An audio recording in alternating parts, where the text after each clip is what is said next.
দীর্ঘদিন ধরে অপরাজেয় ভারতীয় দল টানা 18টি টেস্ট সিরিজ জয়ের রেকর্ড করেছিল।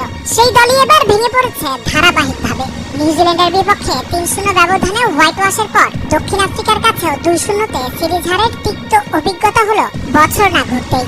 গুয়াহাটিতে দ্বিতীয় টেস্টে 418 রানের বিশাল ব্যবধানে পরাজয় ভারতের টেস্ট ইতিহাসে সবচেয়ে বড় হার হিসেবে জায়গা করে নিয়েছে। এমন পারফরম্যান্সের পর স্বাভাবিকভাবেই কোচ গৌতম গম্ভীরের ভবিষ্যৎ নিয়ে জোরালো প্রশ্ন উঠেছে। তবে গম্ভীর সংবাদ সম্মেলনে বিষয়টি বিসিসিআইয়ের উপরে ছেড়ে দিয়ে বলেছেন, এই সিদ্ধান্ত নেওয়ার দায়িত্ব বিসিসিআইয়ের। ভারতীয় ক্রিকেটই সব।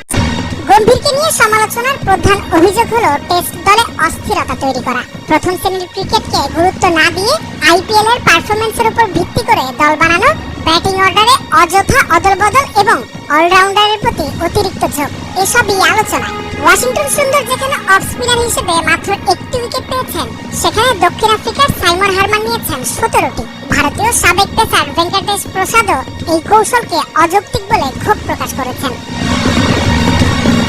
তবে অন্যদিকে গম্ভীর মনে করিয়ে দিয়েছেন তার অর্জন, এশিয়া কাপ, চ্যাম্পিয়ন্স ট্রফি জয় এবং ইংল্যান্ড টেস্টে তরুণ দল নিয়ে 2-2 ব্যবধানে সিরিজ ড্র। তিনি বিশ্বাস করেন তরুণ ব্যাটিং লাইনআপ ও স্পিন বিভাগে একসঙ্গে পরিবর্তন আসতে সময় লাগবে। তার দাবি, দলের প্রতিভা আছে এবং সুযোগ পেলে তারা পরিপক্ক হয়ে উঠবে।